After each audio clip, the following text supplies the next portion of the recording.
Hi, everybody. This is Shawn and Toria here, and That's Toria. This is Toria. That was Shawn. We have a very, very special episode coming up next week. We don't want to spoil the surprise, but we just want to let you guys know that you should not miss it. And we're so excited. Very excited. Okay, we've got to go. Enjoy the episode. Bye. The Flushing Girl from Flushing, the nanny named Fran. Oh, Mr. Sheffield. Miss Fine. Oh, my goodness. Hello, and welcome to another episode of Oh, Mr. Sheffield, the podcast about The Nanny, a TV show from the 90s starring Fran Drescher. I am Shawn DiPasquale, your co-host, here with my co-host, Toria Sheffield. I want to say welcome back, everybody, but to them, no time has passed. No time has passed to you, but to us, it's been quite a while since we've recorded. So it does feel like a welcome back. I almost opened the show with welcome back, and I was like, oh no, it's seamless for the people listening. Yeah. So this week we are on season 2, episode 9 of The Nanny. This episode is called Stock Tip. And it is the episode where Fran meets a man who tells her he works on Wall Street. And so she ends up introducing him to Mr. Sheffield. And then the guy gives Mr. Sheffield like this huge stock tip, only for Fran to discover that he is not actually a stockbroker, at which point she panics and has to figure out how to save Mr. Sheffield's money, leading to a hilarious sequence where she dresses up like a man. It's a lot. We got to get to it. We got to earn getting there, because I also have a lot of questions in the moments where between hatching this plan and executing this plan, but we'll get there. I mean, I can answer the question. She saw I Love Lucy on TV for 2 seconds and decided to dress up like a man. My question is, how did she possibly get in that disguise in a matter of moments? But whatever. Okay, so this episode starts with Cece telling you. See, it's interesting. You summarize the episode with much more detail than I normally do. So now I'm like, where do I even start? But it's okay. It's okay. Start at the beginning.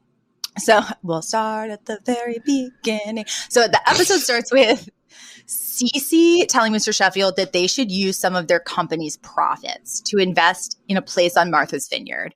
So it's like we established that the company is profitable and there's discussions about what to do with their earnings. And then meanwhile, Fran is taking Gracie to a grocery store.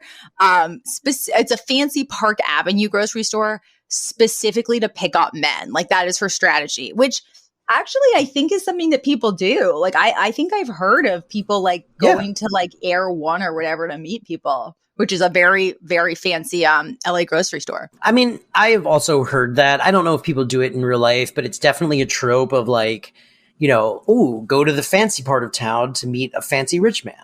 And there's this really funny scene with Gracie where she's sort of like explaining to Gracie how to gauge if you want to date someone based on what's in their shopping cart. Yes. And at one point she's like, and if you see 2 well-dressed men buying pesto together, save yourself the heartbreak. Wearing matching sweaters. Oh, yeah. He said, if you see 2 well-dressed men wearing matching sweaters buying pesto together, avoid them. Yeah. But so she ends up actually starting up a conversation with a guy who is actor Corbin Burnson, and they like the audience applauded as if he was someone we should know. Huge. Yeah, he's huge. I didn't know this. Corbin Burson's huge. So let's pause right here. I do want to quickly. So this episode was directed by our old pal Lee, but more importantly, it was written by David M. Matthews, based on a story by Rob Schwartz and Bill Lawrence. Bill Lawrence created Ted Lasso and Scrubs. And I just watched an interview with Bill Lawrence recently where someone asked him about his like early career. And he basically said he was not fired from The Nanny, but just like his time there was very short. He never actually wrote, or maybe he only wrote 1 full episode. And that like, it was pretty clear to him and them that he was just not the right fit. And after seeing this episode, I kind of get it now, because this is by far the wackiest episode we've seen of this show. And so it's really interesting to me that like he gets story by credit, but they didn't let him write the script for this episode. Like they pitched it in the room and everyone was like, that could be fun. And then they handed the script off to someone else to make it a little less irreverent and weird. And I feel like a young Bill Lawrence was probably pitching that kind of stuff on any show he got hired on. And this is what he was working on at the time.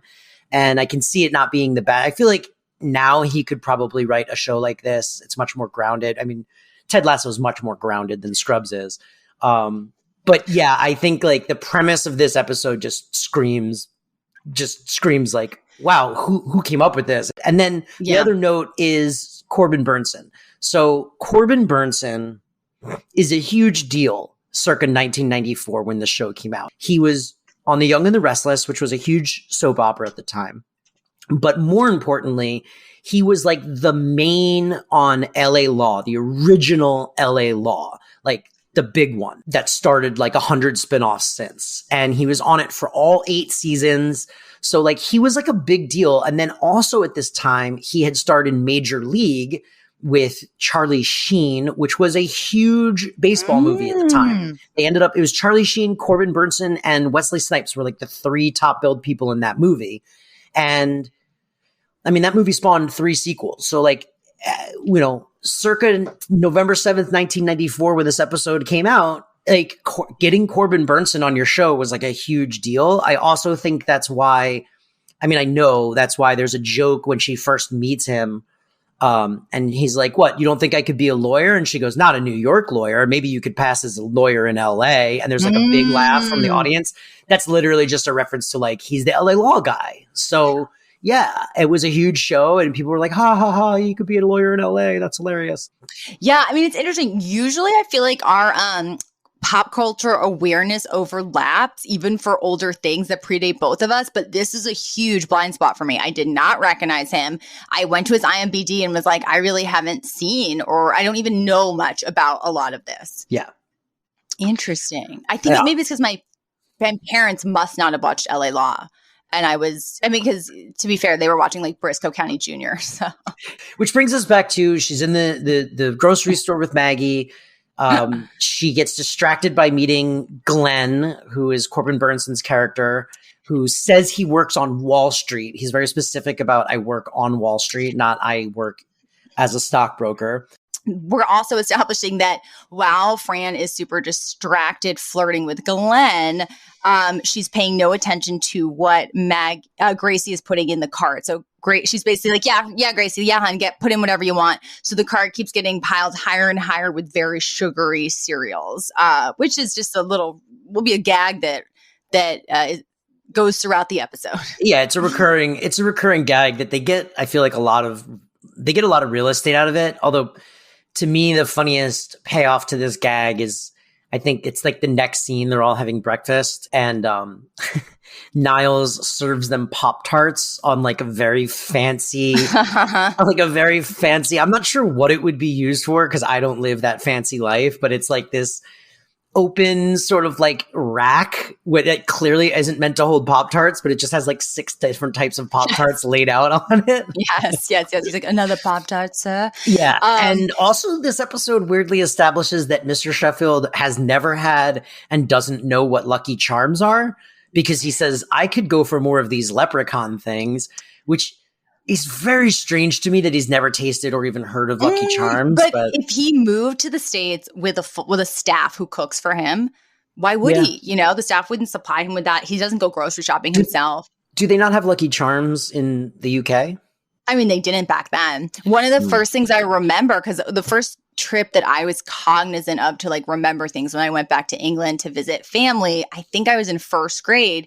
And this was before just like everything in the US ended up getting exported to other countries. Right. And the first thing you notice as a kid is, oh my God, all of the candy is different. All of the cereals are different. Like, really nothing else registered. But I also made the note that, they're making such a big deal about these sugary treats and how they never have them. And my note was, They keep making jokes about this breakfast, but that's legit what I ate for breakfast for real as a kid. Like my family was not in the know of, sugar is, and granted, people knew that you got sugar rushes from sugar back then, but most people didn't think like, oh, that is like the thing to be avoided above all else for like everybody.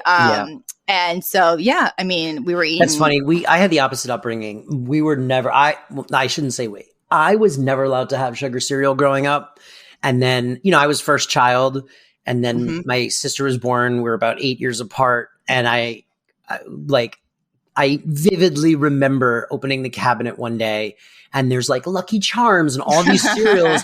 And I was like, what is all of this? And my mom was like, I don't know, Shane wanted to try it. And I remember having this real angry, like burning feeling of like, well, what? Like I was told that this stuff was like poison, gonna kill you. Like now we could just eat Lucky Charms whenever we want. Like what's that bullshit? But I'll also say, so I made that note. And the other one thing I wanted to say in terms of notes, when Fran is in the grocery store and she starts up this flirty conversation with Corbin Burnson, I wrote, I was like, have you, this is my note to you, Shawn. I'm like, have you actually ever met someone when you were out and about like this? Like grocery shopping or whatever. I was like, I don't know if this is something that just doesn't really happen or if it's generational because our generation just doesn't do this. And then my further note was, or does it just not happen to people like us? Yeah, I'm going to say the latter. I've never met anyone in a grocery store or or just out and about, but I also never successfully picked up anyone in like a bar scenario either. So like, and I have friends that definitely like, we would all go out. And then by the end of the night, I would have guy friends that had been like, I met this girl. We're going to go hang out now. And I'd be like, wow, okay. Like, I just don't have that. I need to play the long game and really ease you into my personality, I guess, before you want to spend any extended amount of time with me. You need to unveil the lunatic within. Like, you have to unravel me like an onion. I'm like various layers.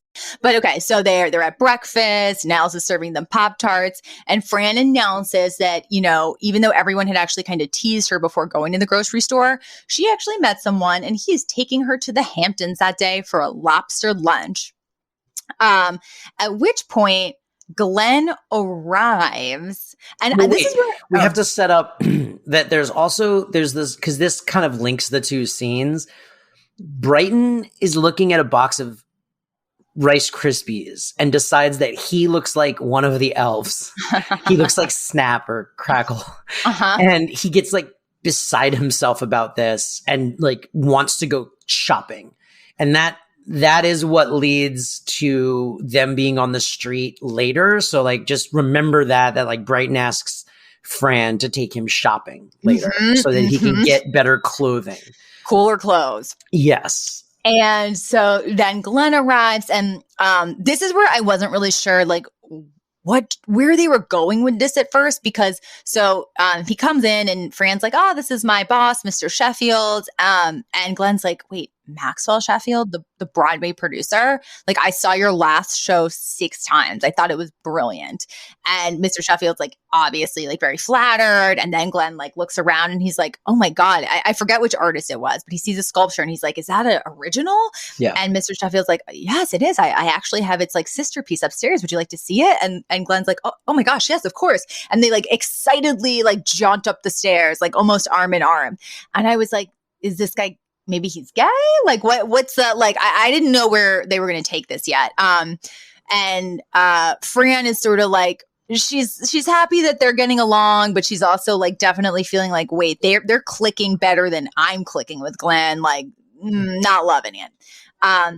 But so they go off and have their day. We don't actually see this date. But we then do cut to the next day or several days later. Mr. Sheffield's in his office with Cece. She's still kind of bemoaning that, like, I just think I really wish we could get this house on Martha's Vineyard. And he's like, no, Cece. Like, I actually was talking to Glenn the other day and he gave me some very interesting stock tips. I really think we should be investing our money. And Fran walks in and is like, Mr. Sheffield, I'm going to take Brighton shopping. He's really a mess about looking like Crackle or like whatever the guy. And so Fran is now also in the office, at which point Mr. Sheffield's business line rings and it's Glenn. And Fran's, first response is, he can't get enough of me. But then it becomes clear that actually Glenn is just returning a call from Mr. Sheffield, and Mr. Sheffield's like, oh, Glenn, I just wanted to say how much fun I had playing squash with you the other day. And, I actually really want to take you up on that investment tip. Like, maybe we can meet at the club later. Yeah. And then, he literally goes, oh, yes, Fran is here. Okay. And then he hangs up. So we set that up. We then cut to Fran takes Brighton shopping, and we get this funny reveal of, and this is a very 90s reveal of like Brighton's glow up, which is from like preppy, like little, like stuffy dressed white boy. And he is now wearing like baggy pants that like sag down around his waist, and like an oversized shirt and a backwards cap. And he's like very clearly, I mean, if you know anything about holding a boombox over one shoulder. If you know anything about 90s fashion, it's that like white people hard leaned into culturally appropriating anything that Black people were doing at the time. And in this case, it was like every cool 90s white kid that was like portrayed as like the cool kid just looked like what, Dr. Dre was wearing at the time, which was like baggy pants, baggy shirt, backwards cap, and a boombox. But they're walking down the street and Fran's like, I'm hungry. What do you think? Hot dogs? And so they go to this hot dog vendor who has their back to them. And the guy turns around and he's like, what can I get you? And it's Glenn. Yeah, it's Glenn. It's Glenn. And so he does indeed work on Wall Street. Yeah, but she even says like, what are you doing? I thought you were a stockbroker. And he's like, I never said I was a stockbroker. I said I work on Wall Street, and I do. And we do get clarity later. It's not that he has always been a hot dog vendor, because my first question was like, well, how does he afford like all this stuff? And how does he know, like, have this refined taste in art? But we do sort of get clarity on that, which is just that like he was really well off, and he was a stockbroker, and then he was part of the 80s crash, the Black Monday crash, and like lost everything, and now has to like work this job at a hot dog cart. So it tracks sort of. Fran is now forced to run over to the Manhattan's men's club and tell Mr. Sheffield, like, don't hand over that check, which leads us to Fran walking into the lobby and instantly being told by the concierge guy that like, oh, no women allowed. It's a men's club. And she's like, it's very, very important. I'm Maxwell Sheffield's nanny. I need to talk to him. And the guy was like, sorry. Like, he literally says, no woman has ever figured out a way to get inside here, and no woman ever will. Yeah. And then right as he says that, he's got like a little TV next to his desk, and you hear the end credits to I Love Lucy. And the camera like pushes in on Fran as she gets like, a $1 million idea. And then there's like a quick time cut. And so we cut. It's kind of like it's a very unbelievable cut. Although, I mean, who are we to say how much time has actually passed? But the way that the episode is edited does make it seem like a very short amount of time has passed. And Fran shows back up fully dressed as a man, but not just like dressed as a man. She has a perfectly fitted hairpiece and beard added to her face. She's got a full tailored suit that she's wearing, complete with suspenders and tie and matching jacket and pants and a pair of glasses. It is a Mrs. Doubtfire level transformation. Yes. And like presumably this meeting is only going to last a couple hours at this men's club, and has already been going on for some time. So I have this note where I went, how did she pull this disguise together so fast? What? Like, in all caps. But as completely unrealistic as this is, it is the setup for not only absolute hilarious performance from Fran Drescher, where she gets to, act like a man and really transform her physicality because she's, in drag. And also this very interesting dynamic where Fran kind of gets to see how Mr. Sheffield talks about her when she's not around. Which I was like, wow, that could have gone way worse than it did. It had a very what's that movie where the girl dresses up as the boy in high school? It was like an 80s movie. She's the man. Was that it? Boys Don't Cry. It's one of those movies. But it had a very like 80s, like, oh, we get to see what the boys. No. I know exactly what you're talking about. One of the guys. Yeah. One of the guys. Yeah. One of the guys. It had a very one of the guys feel, this whole scene where she's like, I think there's literally the same scene in that movie where she's like dressed as a man, hanging out with a boy that she's into, hearing boys talk about girls behind closed doors, and like slowly getting angrier at the way that they're talking about the women. And this is like the same bit, basically. Fran is in there and she's like very much trying to hear, what Mr. Sheffield thinks of her when she's not around and he's just with a guy. The funny thing is, though, so first she goes in and her main goal is, get Mr. Sheffield to not give that check to Glenn, the hot dog vendor. So she goes in and she awkwardly kind of like moves around and tries to act really manly. And at one point she even, what does she do? She's on the phone and she's like, yeah, Marianne, I'm at the club. So cancel my appointment with the professor, and hangs up the phone. Then she spots Mr. Sheffield and Glenn, and she saunters up over to them and kind of tries to like get into their little conversation circle. And she's like, Mr. Sheffield, can I talk to you for a minute? Presumably to like lead him away and then say like, it's me, Fran, you can't go through with this. But just as she's about to do that, Glenn says something like, Maxwell, what's the deal with you and that Fran? Like, you have one hot nanny.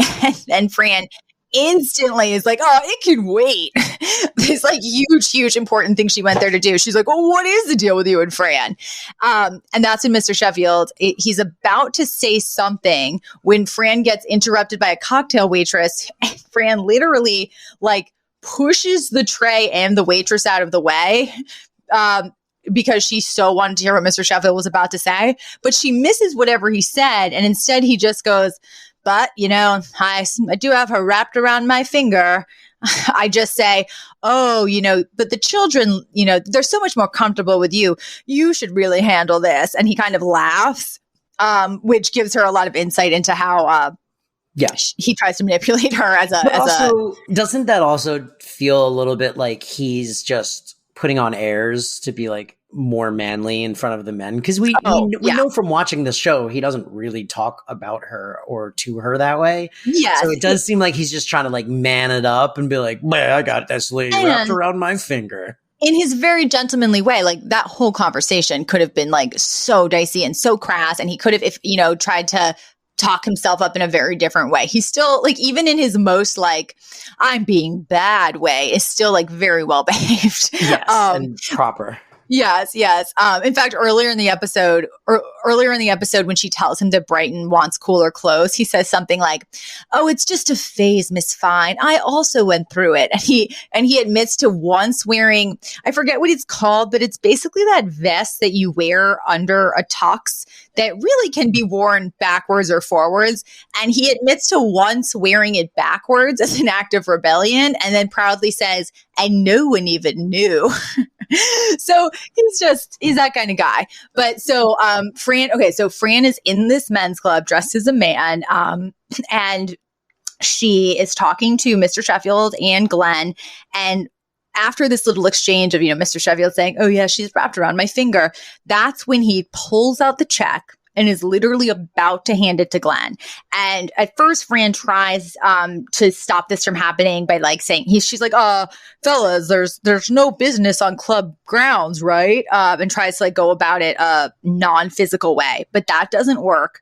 So she literally just tries to grab it from Glenn's hand, which leads to a physical fight between them, culminating with her accidentally socking Mr. Sheffield in the eye and then jumping on Glenn's back, them spinning around the room, her somehow pivoting her weight so that she pushes him and he runs into a wall, hits his own head and falls to the ground unconscious. Yes. It was an incredible scene of physical comedy and one of those things where you watch it and it's so funny and then you really think about it and you're like, that's hard. Like they just made that look easy and seamless and effortless, but like, can you imagine actually doing that? Yeah, it's a lot of work. There's a great beat when that all first starts happening, where you can sort of see there's this little footstool in the room that you can see Fran Drescher, like she uses it to jump up onto Corbin Burnson's back. And I was like, oh, you could really see where they like rehearse this blocking so that she starts to like slap fight him. And then she like puts her arms around him. And then she like puts one leg up on this footstool to like launch herself onto his back. And then they push away from the footstool. So it looks like she just leaps on his back. And then they like spin around in a circle and then he slams back against the wall. But like, it was a very complex series of movements that ultimately ends with Glenn getting knocked unconscious. and then so Fran is able to pick up the check and then she runs over to Mr. Sheffield, who is kind of dazed on the couch in the lounge and like nursing his eye, and in her now like real voice is like, Mr. Sheffield, it's me, Nanny Fine. And he's like, what? And then he's like, oh, thank God. I was finding myself attracted to you. The line was, oh, thank God. I was finding myself oddly attracted to you. I thought 20 years in musical theater had finally taken a toll. That was one of my highlights of the episode. I really like that line. Well, I thought it was very funny. It's funny. I have a note where I'm like, do men's clubs still exist? Yes. And then there was actually a club that was all men's in DC for many years. And my dad famously he refused to join specifically because they didn't admit women. And then I have the note, which in my opinion was more because he didn't want to socialize somewhere where he couldn't meet women.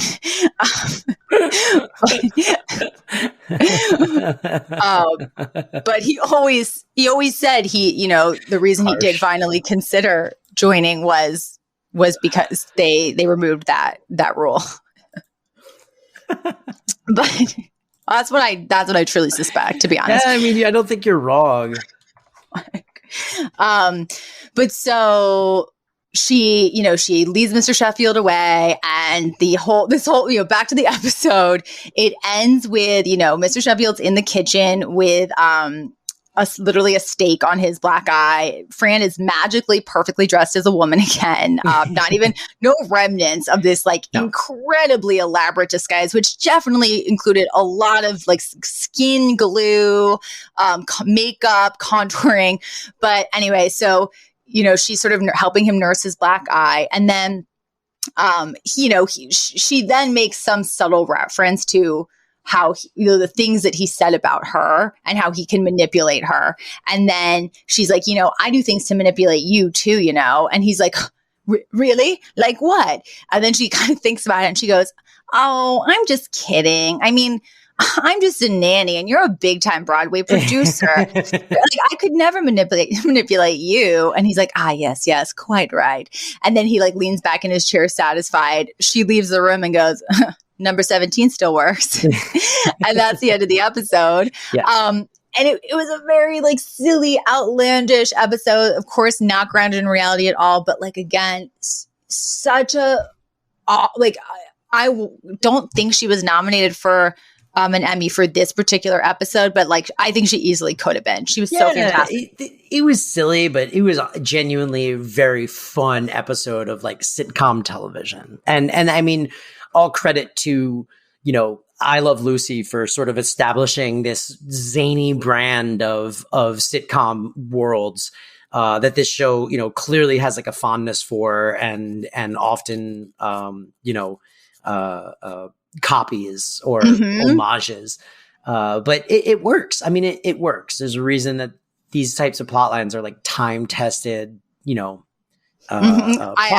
this ties into Nanny Trivia really well when we get into segments. Oh, well, I think that was the episode, right? That was the episode. All right, then I think we're about to go into segments. And now, segments. So, segments. Yeah, no, I think we should move on to segments. We can move on to our segments. And now, segments. Segments with Shawn and Toria. Okay, so it's Brighton goes, oh no, I look like Snap when he's looking at the Rice Krispies box. And then Fran goes, Val once dated a boy who looked like Crackle. And then she looks at Niles and she goes, unfortunately, he popped too soon, which is such a dirty joke. But for the breakfast table. For the breakfast table. But it's so good. That was a great one. I mentioned it before. I really liked the LA Law nod of like, you don't look like a lawyer. And he's like, why can't I be a lawyer? And she goes, well, not in New York, maybe LA is also great. And then my other favorite one is Cece. She goes into Cece to try to convince Cece to help her as in her position as business manager, stop this exchange of money from happening. And it looks like Cece actually might help her. She picks up the phone and Fran kind of gets this look of like, oh, good, she's actually going to help me. And then Cece goes, yeah, I'd like to cancel my shrink appointment. I don't need them anymore. And she like hangs up the phone. Yeah, no, it's something like, Dr. Borsch, I can cancel my appointment for today. I'm not going to need it. Yeah, that was really funny. It's funny that you had a Val dating story moment because I flagged the other one in this episode as my favorite, which is, at the beginning of the episode when Fran is going off to the grocery store and they're kind of like making fun of her, she goes, it definitely happens. I mean, Val once met a guy in a mini mart, but he did just end up using her as a human shield. Like the line made me laugh just initially, but then the more I thought about it and the more I thought it happening to Val specifically, the funnier that was to me. Because it's like tragic. It's like, wait, so Val was in some kind of like grocery store robbery situation and then she got used as a human shield. But also, the more that we get Val, the more we realize like how stupid she is. Yes. Like how like truly like out of it. Like when they said that, she was, did we get to this? I don't know if we've even like aired this episode yet. I don't think we have, where we find out that she was the one who used to go stand in the amusement park parking lot before the others got there to reserve their spots for actual cars. I mean, to be fair, by the time this episode airs, that one will have aired because that's how numerical ordering goes. But yes. You're right. I've got. But hey, if you guys are not listening to these in order, then you're going to be confused as shit. So listen to them in order. I also did really love that Fran confessing that she once rolled her father's toupee into cornrows. That made me laugh. Those are my favorites. Same. Great episode. Yeah, really funny. And okay, so in the Yiddish for this episode, at one point in the club when Fran is starting to get in that altercation, initially just verbally with Glenn, she looks around at everybody and goes like, hey, everybody, mind your own business. A bunch of yentas. So yenta is a Yiddish phrase, which I didn't know this. It is actually just a name in Yiddish. It's just a woman's name, Yenta, but it's evolved to mean a woman who is a busybody. So it's like you're such a Yenta, and so it's basically like you're such a Karen, but it's a Yiddish version of that. Yeah, it's like the Yiddish Karen. Yeah, it's with like less racism though. I mean, Karen, I think really implies a lot of like racist undertones. No. I don't mean that it is equivalent to what Karen means, but it's the same thing where a name, like a woman's name, has evolved into a pronoun, into a noun. Yeah. Yes. Yeah. Yes. It's actually nothing like Karen in terms of what Karen is, means. It just means a busybody. Yes. And so but yeah, you do feel equally bad for all of the Yentas in the world that were just named Yenta. And then we're like, oh, the way I do for I'm sure there are Karens out there that are not Karens that go like, fuck, my name's Karen. This sucks. Like my sister-in-law, Karen. Yeah, but she's a bit of a Karen, let's be honest. We're cutting this. Sorry, I was just my brother joking. Kit is her husband is the only member of my family who listens to this. Well, I've never met your wife. I'm really sorry. It was just a joke. Sometimes we make jokes that we don't mean because they're funny. Yeah, because we're hurting inside. Yeah, because we're dead inside. Then into nanny trivia. Yeah.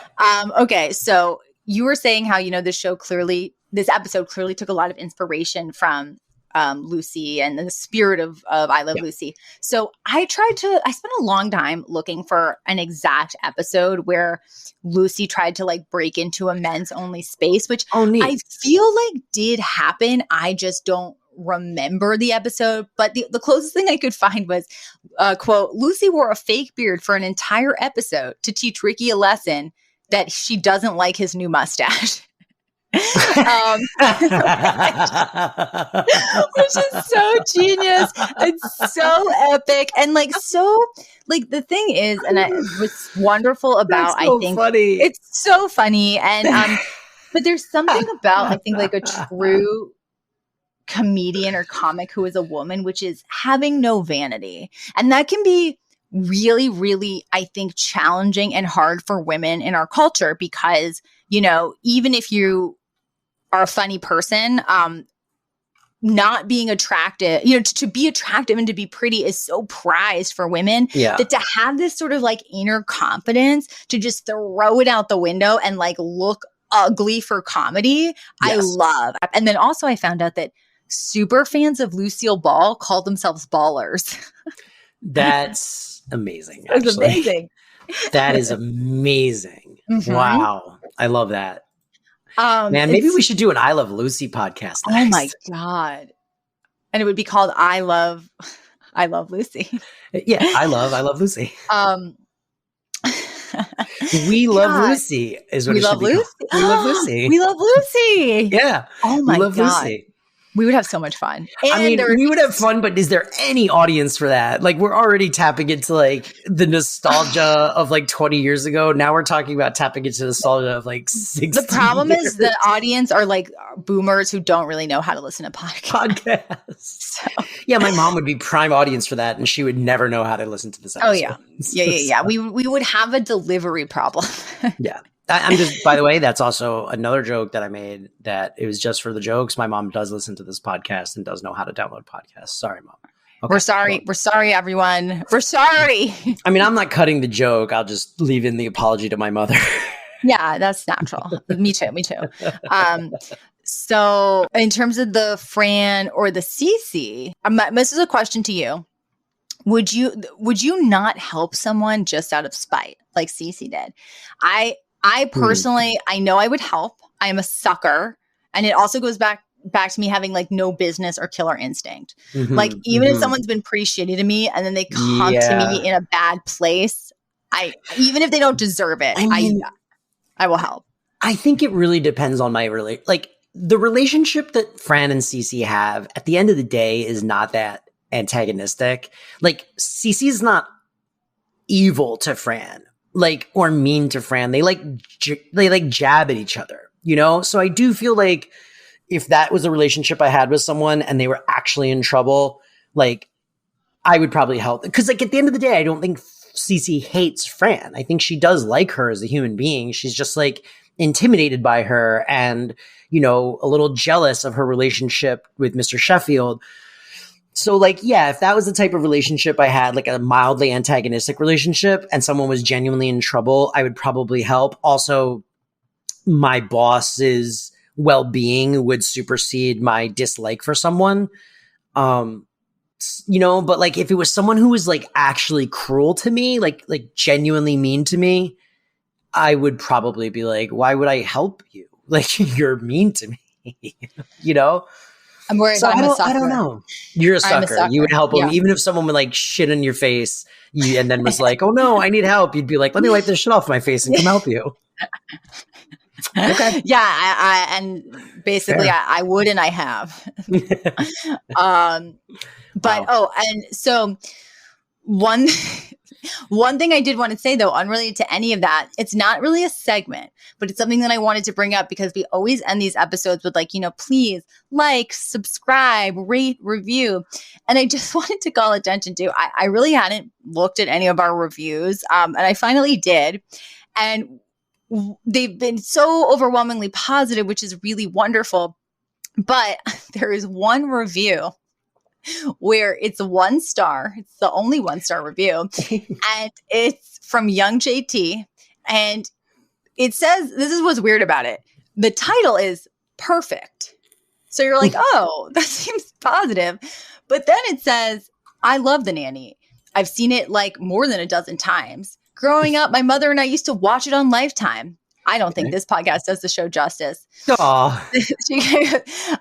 There were some instances that made me wonder if they'd ever even seen the show before. Mix that along with some of the mispronounced words, the jumping around topics, and you've got the perfect recipe for this very green podcast. And that's 1 star. But again, entitled perfect. I don't understand it. But I would also like to say, like, green podcast implies that like the person that wrote this is like some kind of podcasting like aficionado. Like, how many podcasts does that guy host that we're green? But this is what I want to say to people. If you disagree with this or you want to show us some support to counterbalance reviews like that because you really like the podcast, we would love it if you did. We'd love to hear from you. It also just really, really helps us. So, just a little sample of what's out there. So if you've thought about maybe reviewing it, maybe this will kind of push you over the edge. I also was laughing because it says Young JT. And for a second I was like, maybe it's Jonathan Taylor Thomas. who we do know might actually take issue with us. Oh, John, why are you doing this? I thought we were friends. That's mean. You called recently and asked how my mom is doing in COVID. Like, what? That's mean, dude. Well, that would be messed up if that's true. Yeah, he's very nice. He's a very sweet man. Oh, okay. I take it back. We catch up with each other about every like 3 to 6 months, and he's like always like, "How's your family? How's Elizabeth?" He's a very sweet guy. Yeah. Okay, I take it all back. It's funny. He would laugh. That's a funny bit. Okay, this is the 3rd time we're going to refuse to apologize. Okay, refuse to apologize to my sister-in-law Karen, who's a lovely woman, to your mother, mom, who knows how to download podcasts, and Jonathan Taylor Thomas. Yeah. So yeah, leave reviews if you want, or if you want to counterbalance that 1-star review that we have. But honestly, I wear that with a badge of pride.